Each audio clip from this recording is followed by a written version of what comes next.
With info news के YouTube channel को subscribe कीजिए और हमारी हर आने वाली वीडियो के नोटिफिकेशन के लिए बेल आइकॉन प्रेस करना ना भूलें।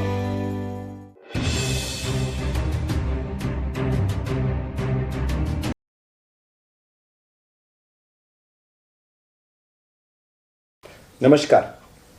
कोरोना अभी भी हमारे देश में कहर बरपा रहा है।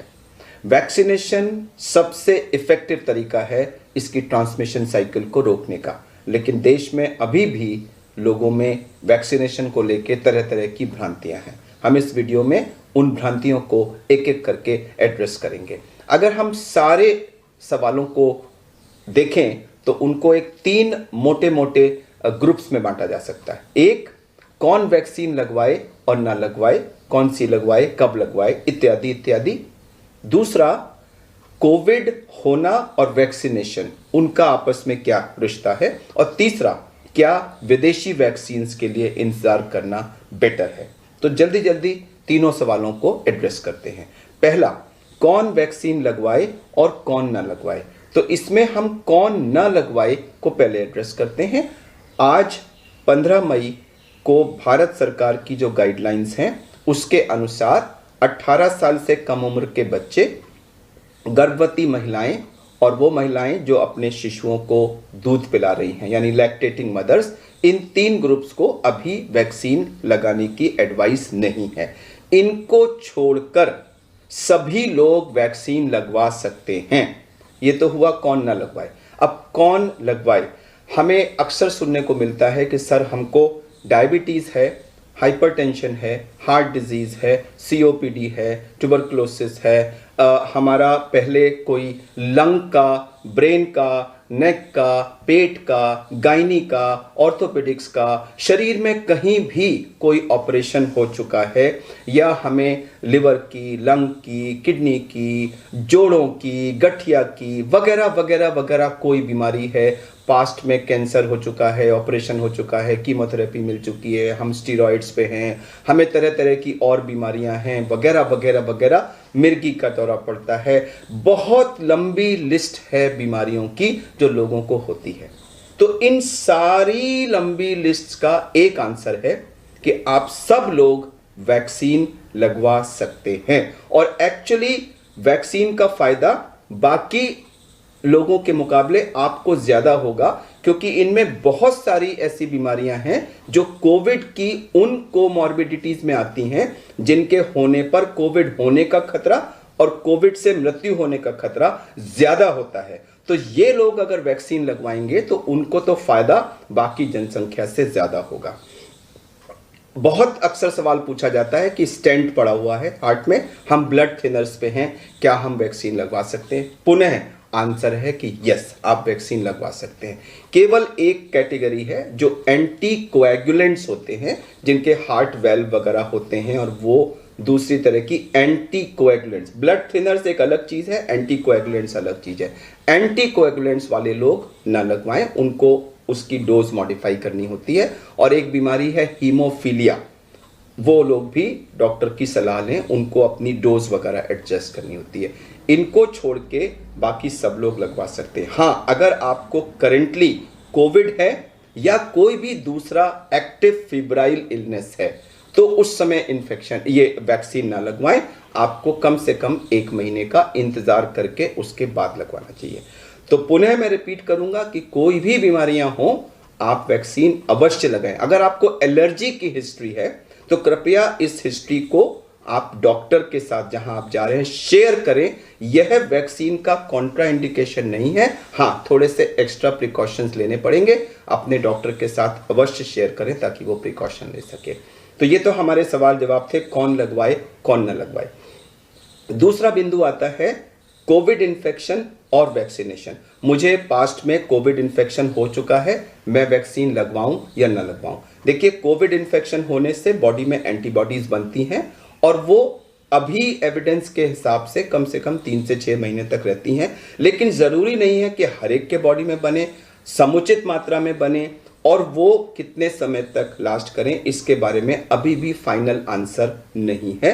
तो आज के अनुसार जो रिकमेंडेशन है वो ये है कि अगर आपको कोविड हुआ है तब भी आपको लगवाना आपके लिए बेहतर है, क्योंकि जो पहली डोज है वो आपके लिए बूस्टर साबित होगी और दूसरी डोज आपको सेकेंड बूस्टर साबित होगी।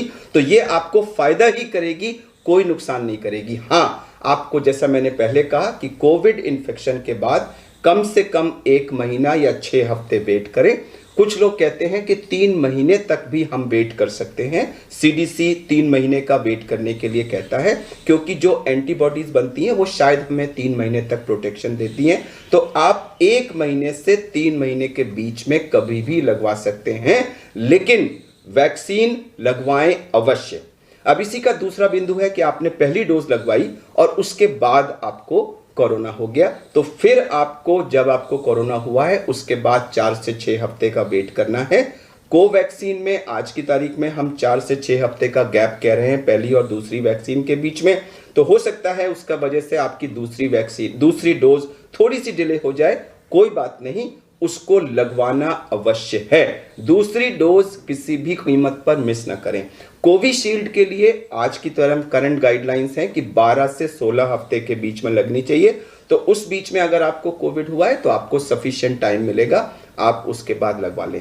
दूसरी डोज के बाद भी कोविड हो सकता है, क्योंकि पूरा प्रोटेक्शन दूसरी डोज के 2 हफ्ते के बाद आता है और वो भी 100% नहीं होता, हमें 70 से 80% प्रोटेक्शन मिलता है। बाकी लोगों को फिर भी इन्फेक्शन हो सकता है। आपके मन में ये सवाल उठेगा कि अगर उसके बाद भी इन्फेक्शन हो सकता है तो फिर वैक्सीन लगवाने का क्या फायदा है? तो उसका बहुत ही सिंपल आंसर है कि वैक्सीन आपको कोविड इन्फेक्शन होने से 100% प्रोटेक्शन नहीं देती, वो 70-80% देती हैं, लेकिन सीरियस डिजीज, वेंटिलेटर पे जाने और मृत्यु से काफी हद तक प्रोटेक्शन देती हैं। आपके मन में ये बात आ रही होगी कि अभी रिसेंट पास में कुछ हेल्थ केयर वर्कर्स, डॉक्टर्स, पत्रकार लोगों की वैक्सीनेशन के बाद भी मृत्यु हुई है। हाँ, ये सच है कि कुछ लोगों की वैक्सीन के बाद भी हुई है, लेकिन फिर भी अगर हम लास्ट ईयर इन ग्रुप्स में जो नंबर ऑफ डेथ्स हुई थी उससे कंपेयर करें तो उनका नंबर बहुत ही स्मॉल है। तो कुल मिला के मैसेज ये है कि वैक्सीन लगवाना आपको मृत्यु, वेंटिलेटर जाने, सीरियस डिजीज होने से बहुत बहुत बहुत हद तक प्रोटेक्शन देता है, इसलिए वैक्सीन अवश्य लगवाएं। लेकिन दूसरी वैक्सीन की डोज के 2 हफ्ते बाद ही अपने को वैक्सीनेटेड समझें। और वैक्सीनेटेड होने का मतलब ये नहीं है कि आप कोविड संयम यानी कोविड एप्रोप्रिएट बिहेवियर को गो बाई कर देंगे। मास्क लगाए रहना, जो आज की तारीख में इतने लेवल ऑफ इन्फेक्शन पे हम N95 या डबल मास्क कह रहे हैं, जिसमें अंदर वाला सर्जिकल मास्क होना चाहिए प्रॉपरली फिटिंग और बाहर कपड़े का मास्क होना चाहिए। तो ये मास्किंग अवश्य करें। जब भी घर से बाहर निकलें दूसरे लोगों को इन्फेक्टेड मान के कम से कम 2 मीटर की दूरी अवश्य रखें। और तीसरा बहुत अहम बिंदु है कि बंद जगहों पर, कमरों में, खासकर से जो एयर कंडीशन कमरे वगैरह हैं वहां पर अगर आप ज्यादा लोग इकट्ठे होंगे तो उसमें संक्रमण का चांस सबसे ज्यादा होता है, ऐसा अवॉइड करें। और चौथा, हैंड हाइजीन। ये चारों कोविड एप्रोप्रिएट बिहेवियर वैक्सीन लगने के बाद भी 100% जरूरी है। और कृपया अपने दिमाग में ये बात डाल लें कि 2021 में यह चीज हमारे देश में है और रहेगी, और इस कोविड एप्रोप्रिएट बिहेवियर से हम इस साल निजात नहीं पा सकते। कुछ लोगों के मन में अभी सीडीसी की गाइडलाइंस आई हैं कि जिनको यूएसए में दोनों वैक्सीन लग चुकी हैं वो मास्क को उतार सकते हैं, सोशल डिस्टेंसिंग को गो बाय। तो कृपया इन गाइडलाइंस से आप भ्रमित ना हो। उनकी स्थिति अलग है, हमारे देश की स्थिति अलग है। हमारे देश के लिए क्लियर कट मैसेज है कि वैक्सीन लगने के बाद भी हमें कोविड एप्रोप्रिएट बिहेवियर हर हालत में करना है। अब तीसरा और आखिरी बिंदु है कि क्या हमें विदेशी वैक्सीन्स का इंतजार करना चाहिए। कुछ लोग कहते हैं कि उनकी एफिकेसी तो 94-95% है, हमारी वैक्सीन्स की एफिकेसी 70-80% है। तो एज ए डॉक्टर मैं आपसे ये कहूँगा कि आज की तारीख में कोवैक्सीन, कोविशील्ड और चंद दिनों में स्पुतनिक 5 भी अवेलेबल होने वाली है। ये तीनों में से जो भी वैक्सीन आपको आपके शहर में मिलती है, कृपया शीघ्रातिशीघ्र उसको लगवाएं। हाँ, ये ध्यान जरूर रखें कि जब आप वैक्सीनेशन सेंटर पे जाएं तो ध्यान रखें कि वहां भी भीड़ भाड़ ना हो, सोशल डिस्टेंसिंग, मास्क वगैरह का ध्यान रखें। कहीं ऐसा ना हो कि वैक्सीनेशन सेंटर आपको इन्फेक्शन दे दे, ये ध्यान अवश्य रखें। बट कृपया विदेशी वैक्सीन का इंतजार करके आज अवेलेबल वैक्सीन को न यूज करना, यह अपने आप में समझदारी नहीं है। कृपया ऐसा ना करें। अंत में मैं आप सबसे विनम्र निवेदन करूंगा कि वैक्सीनेशन कोविड की ट्रांसमिशन साइकिल को रोकने का सबसे इफेक्टिव तरीका है।